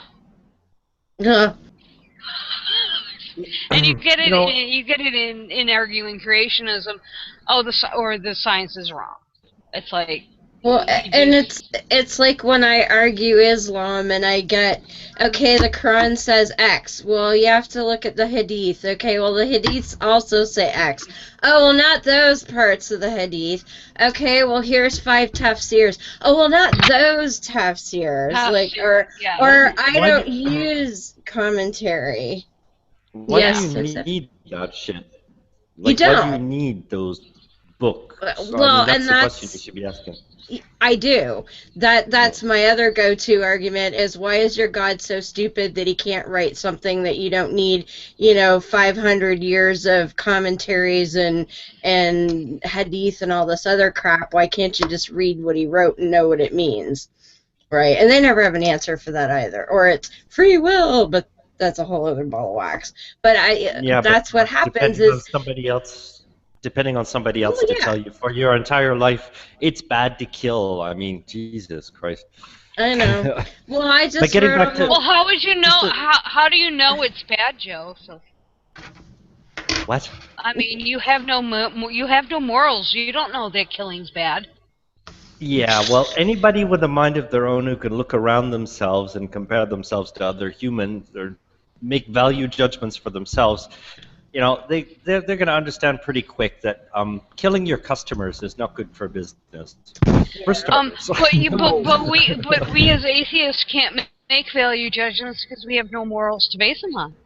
Well, I'll give them. They don't have following. They're following dictate. All religion has done is taken dictate and just slap the word morals on it. I mean, it's just dictate. Well, I just did a whole post the other day about why I'm more moral than somebody's God, and it doesn't matter which God it is. I'm still more moral than they are. Yeah, and there's also the point I've made before, that any moral action involves some form of moral agency. And you can't abdicate that to a book or to someone else, no matter how hard you try. No. At the end of the day, is you as a functioning human being, you're a moral agent, and you are morally responsible for your actions, and you can't just blame a book that was written like 1500 or 2000 or 5000 years ago or whatever. It's like when you hear some idiot say, I don't hate gay people, but my God tells me I have to do this. It's a bunch of bullshit. So in that case, are you disagreeing with your God? Yeah. Yeah, exactly. And the fact that he's not struck you down from on high should tell you something about him. Yeah, you're more. If you don't hate gays, then you're more moral than. Mm-hmm. All right. Anyway. Yeah. Before we go ahead and see about wrapping this whole thing up over here, was it? I'm not asking for a last second item at this point, but was there any piece that's we've kind of left hanging at this point from where we've got over here? Because I want to end on a fun happy, because I've got something for you guys in a second. Fun happy. I was going to do an update on what I read about Nice. Oh, good. Then you can go before me when we get to that. Yeah, let's get that out of the way. That's not. Do you want me to do that now or what? Well, hold on one second. Joey, was there something you wanted to? Well, I was just going to say on the topic of morals, I've run my own little experiment. I installed a lightning rod on the top of my motorcycle helmet and rode around because I figured, if I've been terribly immoral and it's just that difficult for somebody to find me, I thought I'd make it just a little easier. Okay, dude, you have to tell me how you did that because I want to put it on my motorcycle helmet. Seriously. Just get yourself a steel whip antenna and, I will have to talk to my husband. Driving through the desert in the middle of a desert thunderstorm on your motorcycle with your lightning rod helmet. Just. Yeah, that can't. That can't. The only thing is, I'm too short, though. That probably would. Yeah, it'll hit Arnold. It'll hit the groundhog. Yeah. Well, I just think it's funny that Joseph said that because like right after I had my stroke, the first couple of weeks I was really struggling with it, and I jokingly would say that, well, if there is a God, he's got lousy, crappy aim because I'm still standing. Might be moving slower, might not be able to talk very well, but you missed. He's just making an easier target. It's okay. All right, and Brigid, nothing. I know that you've been noticeably quiet. I figured, I don't want you to think that you can't bump in here. Otherwise, you're good so far with what you've got. The only thing that I have to say is totally off topic, and it's a tangent. But bye, Pence. Yeah. There's. Oh, thanks a lot. Yeah, no, we'll get to it. We'll get to it. We'll get to it as a parting gift for everybody in a second. But go ahead, Joseph. What was it that had been written up then? Well, as I went downstairs to get a coffee, that was my absence. Kind of became a sketch. It's like operating without coffee for me. Anyways, you didn't bring enough for the rest of us, did you? Well, I brought two. So. Those are so tiny. Yeah, coffee here is not. It's not Tim Hortons. I mean, there's no. I know. I was gonna say you haven't been to a Timmy's in a few years. That's like micro. Besides, cafes here are open at 6 a.m. I was about to say you call it cafe. What is it? Cafe? Cafe? That's what I thought. Mm. Okay. So anyway, I read in the newspaper that this guy who did the attack, he'd only begun going to a mosque from April. So he went regularly to the mosque starting in April, and they found somebody in his network who actually is connected with the Tunisian branch of ISIS. Okay. So now we can confirm. Well, not really confirm. I mean, that's the information they have. Well, there's some supporting evidence for. A little more evidence, yeah. Yeah. And evidence is by far, just going back to what you were talking about earlier, evidence is by far a better word than proof. Unless you're talking with the creationist who's trying to impose the courtroom definition of evidence. Yeah, that never goes over well. But Kitzmiller versus Dover. Look that one up. You want to talk about that? That's a different piece. So here's okay. So here's where I'm gonna go ahead and give us everybody an opportunity of having a great big smile as they're going out. There's two items now. Item number one, as was mentioned, yes, Donald Trump has decided that Mr. Pence, I don't really care what you want to call him. His name's got the letter P in there. And they came up with this great logo that apparently is no longer being utilized. Yes. Yeah. The logo in question makes it kind of look like it's supposed to be reminiscent of an American flag, and it's a stylized letter P with the letter T above it and the center line of the T piercing through the center line of the P. Now, if you go looking this up, if you go looking up this image, Definitely a bottom. hold on. If don't lead the bit here. You're gonna love that. If you go looking at the image, and listen to the way that I describe this, and tell me that I'm wrong. That P, if you think about it a little bit differently, is actually the letter D with a dangly bit just kind of hanging out through the bottom of it all. And of course, the letter T is as it should be, straight up and down, and it's got this one piece piercing through the middle of what's actually a D with a little dangly bit on it. Great. So if you think about it in these kinds of terms, it's the D wanting the T, but it's well, there's an animated GIF version of it where it's kind of going up and down through that. You'll check look my at it. wall. It's on my wall. My wall is public, so go ahead and have a look. It's there for everybody to see. Yeah. So those of you that have not yet, everybody's made that connection. No, but nobody's made the connection to P.T. Barnum. Ooh, that's backwards though. Oh, there we go. There we go. I'm just waiting for all the Rene Descartes memes to start pouring in. Yes, and I Chris. don't know what you're alluding to there, sir. Yeah, Chris, go ahead. Yeah, scroll back up. There it is. Those of you that are watching on the video feed right now, you'll see it right there. There it is. Exactly the one we're talking about. That's perfect. P.T. Barnum. Wow, shit. I gotta forward that on to Sam Mulvey, over there at Ask an Atheist. Yes, we're dropping names a lot today.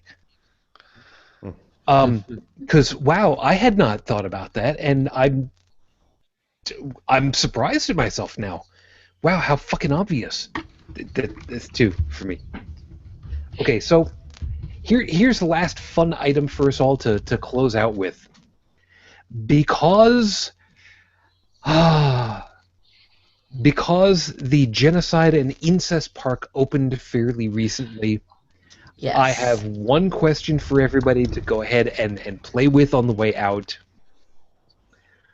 How long do you think it's going to take before Odin and Thor both decide to hit it with lightning bolts and split every piece of lumber wide open?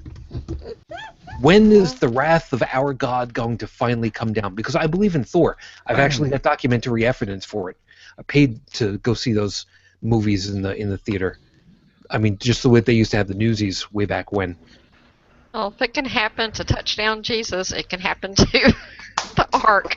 Thank you. Yeah. Wouldn't full of animals? So the question is, when's the barbecue? Well, hold on. Shujin, what is it you called it? The Genocide and Incest Park. That's okay. What it is. See, Thor might do something about that, but Odin, I don't. Oh, sorry, I was thinking Zeus. I was about to say Zeus. He would just jump on in. Yeah, it's true. Odin was a little bit more badass about it. A little bit. Well, he's not a shape-shifting rapist, so. Yeah, there's another call out to Epic Lloyd and Nice Peter. Thanks, guys. And I believe we covered that in a previous show, but something. Yeah, we did. It was an entire show. Yeah, it was. Rape is fun. In mythology only. Yes. Yeah, just keep that in mind. I'll just say, y'all should go read Ken Ham's recent post concerning Eric Hoven's confrontation with Aaron Ra that he owned. Oh, yeah. Oh, what? well, You let mean me that he ran away from? Oh, not according to Ken Ham, at least from the way I read it. I mean, he was talking up Eric Hoven, which for anybody that follows my Facebook, Daddy-O is Dr. Dino, who had his own dinosaur park. So it's a very interesting Eric Hoven and Ken Ham versus Kent Hoven. That gets into a whole other ballgame with sovereign citizen stuff. But, yeah, he's saying that basically what it boils down to is that Eric Hoven owned Aaron Ra. To borrow from Aaron Ra, go learn fucking taxonomy. because those 5 words owned Eric Hovind. And look it up if Yeah. you're not sure what I'm referring to. Apologists, they always declare victory. I mean, Oh, totally. Yeah, Well, it's like the chess and playing Shujin. Ken Ham is also trying to play up the number of people who showed up for the actual opening day. Yeah. Because they had a dedication ceremony a couple days before that's where all the press were, and they invited, like, people were actually invited to come to that. So they had there were about 7,000 people. Yes, which, is okay crowd for that. So he takes pictures of that, which, like I said, he invited those people to go and was trying to show it as if that was the crowd that was there at opening day. But if anybody follows the Friendly Atheist, they will notice the videos that Tracy Moody put up where there was very, very empty entrances. You could practically hear the crickets chirping, and which were actually the really creepy recordings that they had in the damn ark itself. Oh, my favorite, though, because I've had pet rats and such before, and I'm familiar with small animal cages, and they had these, like, wooden, like, rows and rows and rows of cages that are supposed to have animals in them, and all they have is sound effects, whatever. But what killed me was on the outside of these cages, they had pottery hamster bottles. Yeah, when you say cages, Deborah, do you mean unventilated boxes? Yes. So every animal species on Earth is descended from hamsters. Yes. except for the dinosaurs that came on later. Dinosaur hamsters. There's no damn way that in the whatever fucking century that was that they could come up with the hamster bottle that hangs on the side of the cage. Like, no, I don't care if you made it out of pottery. That's just no. And here we have our latest species, the Nibelungus rex. Oh, and then there's what's it? Intricate, like, fucking Rube Goldberg type sewage pumping system. Yeah, yes. I'm convinced. When I saw the Ken Ham debate with Bill Nye, I was kind of almost convinced that Ken Ham was like a quote-unquote true believer, like he actually believed all this shit. But when you see all this invented after the fact bullshit, like he's passed the line into full-blown con artist. I mean, he knows well what he's doing. Completely. I mean, he's got full, like, fake dinosaurs in the damn thing. And then, like, if you walk in there, sleeping dinosaurs. And they're wooden bars in these cages. Okay, do you really think that a dinosaur couldn't just, like, chew its way through that shit? Yeah, don't touch the bars, they're fragile. Yeah. But they were vegetarian, they wouldn't hurt anybody. Oh, yeah, right. I can see the Tyrannosaurus Rex right now. Little broom handles, my only weakness. I'll have a cafe latte and a cardamom sandwich, please. Oh, and they had like full quarters for all of the people. Like, we're talking, like, it looked like an ancient freaking hotel suite, right? And like they would have a hammock hanging over a dung pile, like that's all they could fit, right? But no, they had these trip to the toilet. Yeah. and apparently they had, for some reason, they had an entire deck devoted to a gift shop. Yes. I mean, I don't know what they thought the target market was going to be, like, when every other fucker drowned. They just killed all their customers. Like, they're genius. They're selling life preservers with the ARC logo on them. Okay, make kids fast. We need customers. Yeah. Well, I just always found the idea of the ARC kind of preposterous to begin with, because I don't know how accurate this is or how old it is anymore, but one of the statistics I heard that someone had figured out that based on what the biblical account that there would be 0.63 square centimeters per animal on the ark. Mm-hmm. It's like, Yeah. Have you seen, Have you no. seen Honey, I Shrunk the Kids? No?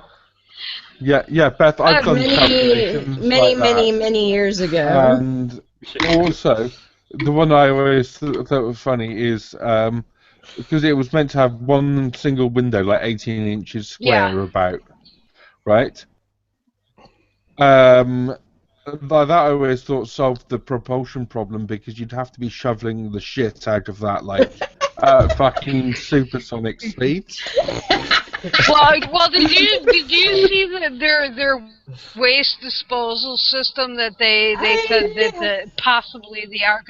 It's like, Hey, was this waste disposal system? Was it hamster driven?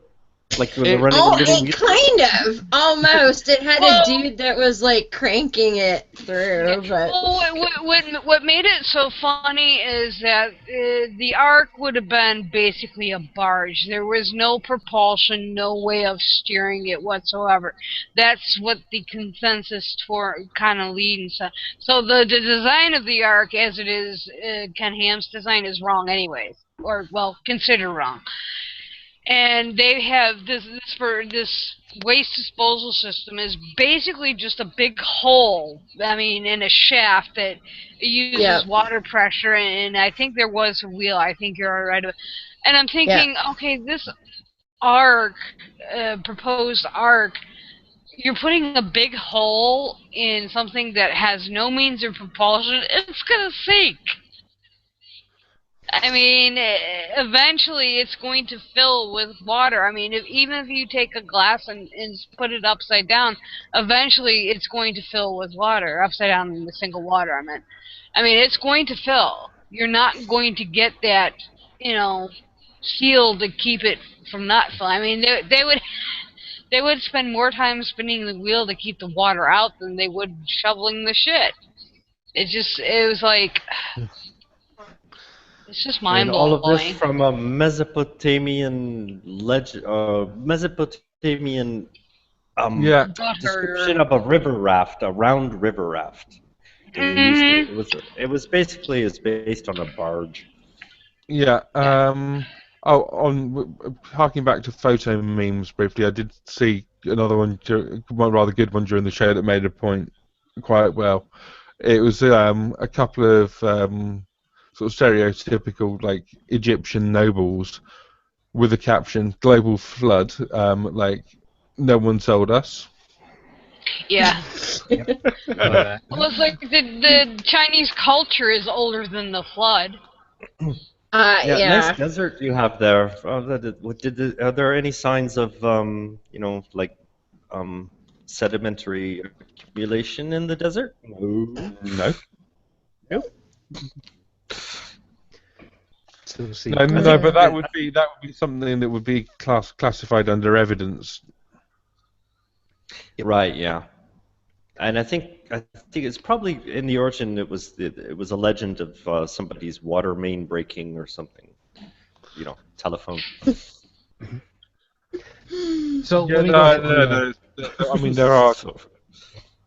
Yeah, there are like previous epics, like in the Gilgamesh stories and other Babylonian things, of what appears to be some like. Yeah, like some rich merchant, like dumped his livestock on a barge or something when there was a flood on the Euphrates. That was what I was referring to, actually. Yeah, but it was like, but whether there was any actual historical accuracy of that, like we'll never know. Well, the thinking now, and this is Bob Beller, I'll say discovered for lack of a better word, is the breaking of the Bosphorus Strait into the Black Sea, and that caused a regional flood in that area, and they think that is what the original folklore and legends, the Babylonian mythology is based on. There was a flood, but not a global flood. They can prove they can show evidence of the Bosphorus sea break, but that's all they can really show. What date was that around? I'm gonna say 4,000 BC.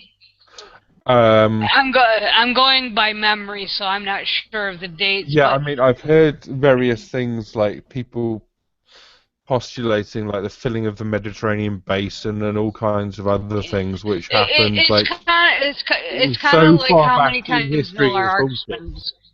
Yeah, When it's kind of entire like the whole thing with the, Noah's Ark. How many times has been discovered? the entire events of the Bible that just like in a few square kilometers around Israel. I mean, Yeah. Yes.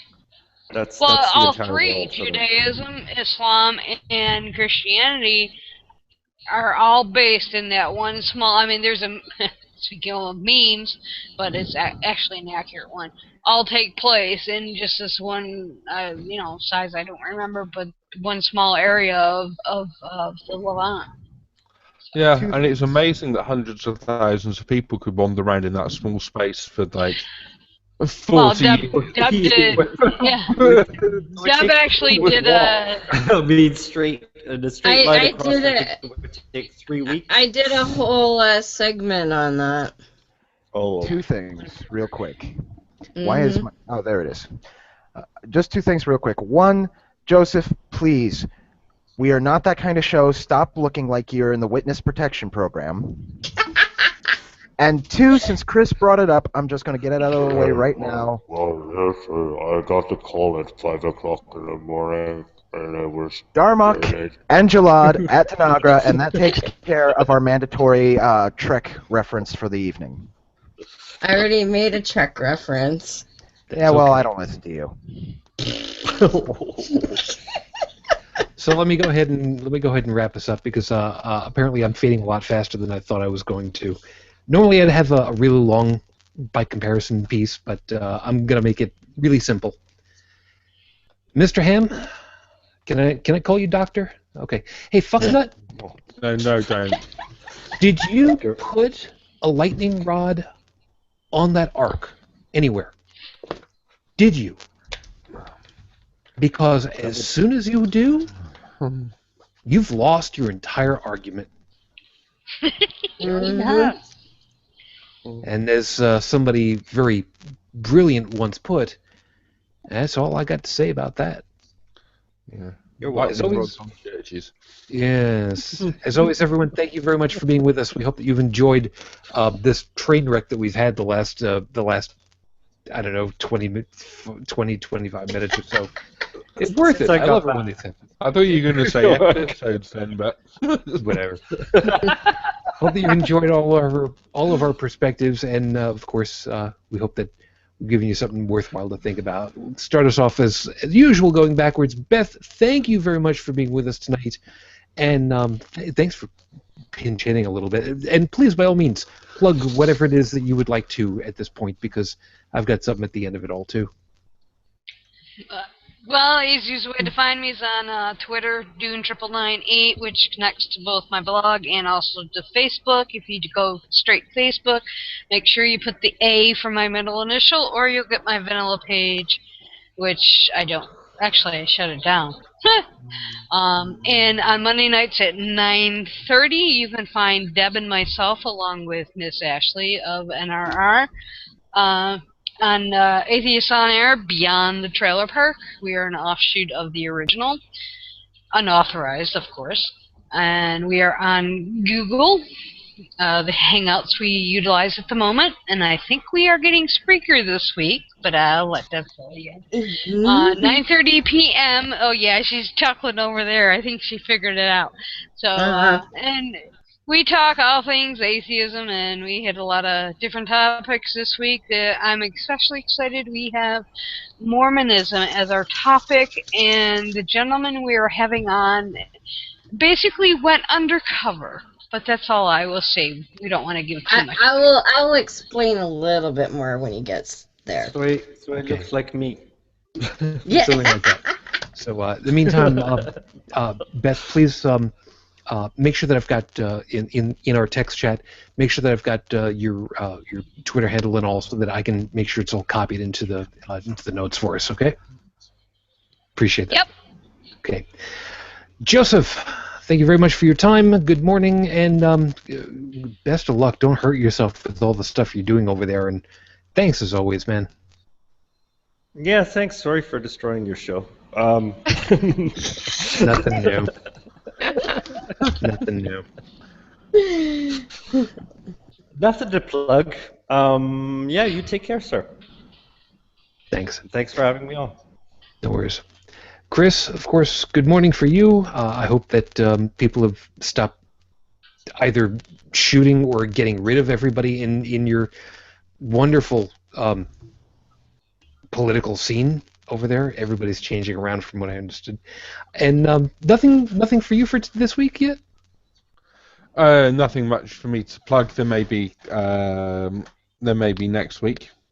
Yeah, we're looking at the latest games of musical chairs that's going along in our government as all the political parties shuffle round and see what they can do.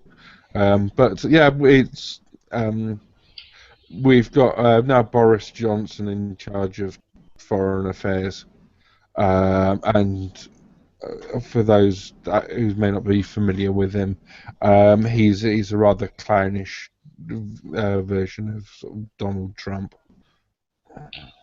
Brilliant. He's our Donald Trump. The guy's is basically just a clown, and so that's going to be one. Should Trump win in November, that's going to be some international diplomatic meetings I would pay to be at. We'll see how that plays out. Thanks, Ed. Joey, good morning. You had yourself a good rest when that finally happens, when the bubbles stop doing their thing inside of your face. Cola. Though I don't typically sleep till much later nowadays. And hey, I have something to plug. Sure, it's a gas tank, but geez, thanks for asking. Yes, well, look at the bright side. You're going to be plugging that one as opposed to trying to cut open a propane tank. You remember that? You heard that one? I felt that one. Yeah.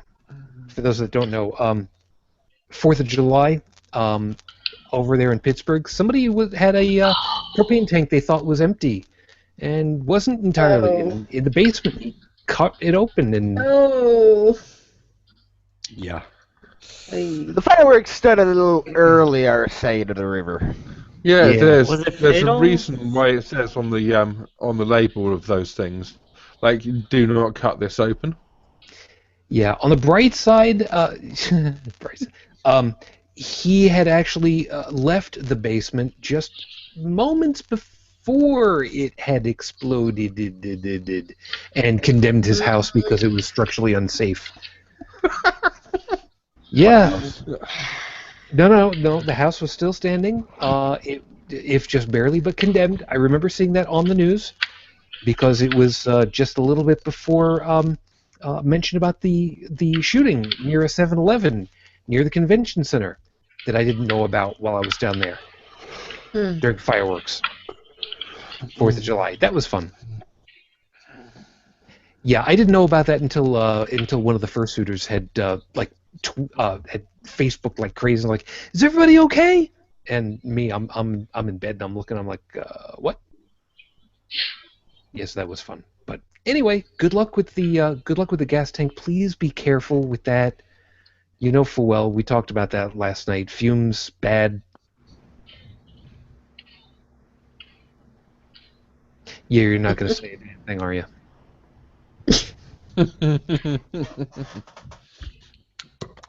Hold my beer. Thanks. Brigid, thank you very much. You have yourself a good night. Oh, hey, look at that. You don't have a carpet shark behind you this time. It's a kitty. It's a kitty. Kitty. Oh, there she goes, stepping down. There you go. Maybe. So, of course, thank you very much for your time. And what shall we plug for you tonight? My blog, brigidfitch2112.wordpress.com. As always. And, of course, Heretic Woman. Yes. My wonderful little lady. Yes. You know what? I was going to go ahead and be a screw and just tell you, no, I'm not going to let you do it. But you know what? Fine. I'll let you do it this time. Well, Beth already gave our time. Plugs!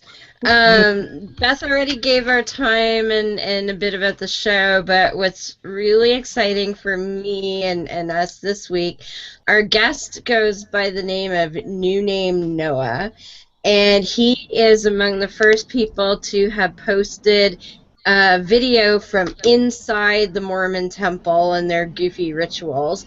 He started doing that back in 2012, but he just completed, as Beth said, an undercover saga, I guess, that he felt that he needed to do because he wasn't able to get all of the goofy videos that he felt the world needed to see. So he went undercover as a Mormon under a different name because he's been out of Mormonism for over 14 years. So kind of couldn't use his real name, but he went undercover because he moved states. So it was an opportunity because he was like, hey, I'm new here. Nobody knows me. Going undercover. So we're going to find out all about that. And I shouldn't leave out our good friend Bryce from Naked Mormonism is also going to join us because New Name Noah can't stay for the whole show. In his words, my girlfriend's really sick of Mormon stuff now, and she'd probably kill me if I stayed for 2 hours. So, but Bryce is going to come, and we're going to have a fantastic hidden camera extravaganza all about Mormons and the goofy shit they do in temples. So super excited about that. And Beth doesn't even know this, but the following week we're having Pastor Jay join us, so that should be lots of fun too. Okay, and which Bryce are we talking about? Bryce Blakenagel, who does the Naked Mormonism podcast. Yes, sure I know you. Right? Yes. I just call him the Bracinator. That works out good. And Bryce, if you do happen to be he's never going to watch. I kid because I love. No, he isn't. He knows he's got better class than that. Speaking of class, I do want to make a couple of quick references. I did make an offhanded reference to Bobby C earlier. There's another one, tasteless joke that it might be. I know full well that if he does listen, I know full well he should be having some good laughs, or minimally Miss Ashley should be ready to kick mine. But that's neither here nor there. We are collectively thinking about you, man. You know how I feel about you. I already put that video out there. You take care of yourself. You do exactly what the doctors tell you. Mm-hmm. Ashley, no black salve. No. And Miss Ashley, you've got all those doctors that studied their lives to do this kind of stuff. Trust them to do their job. Don't stress over something that you can't do anything about. Believe me, if anybody knows about having to learn how to do that the hard way, I'm your guy. And item last. And I didn't really want to have to make mention about this one, but kind of have to. On behalf of the entire crew, past and present, for Holy Crap, I would like to extend our wishes, our hopes, and our desires for peace to the Bannister family. We know that this is a trying time that you guys are going through right now. And even though this is not the outcome that you wanted, collectively, we do hope the very best for you all, for as peaceful a time as what could be had.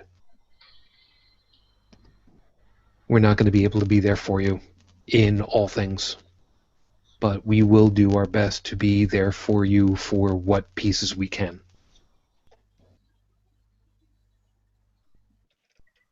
Our best hopes for you. On a personal note, I don't know that I'd be able to help you guys through any of this stuff. I don't know how easy it would be for me to talk through from my experience, but if you think maybe that I can, let me know. I will do the best that I possibly can for you. I can't promise, but I can try.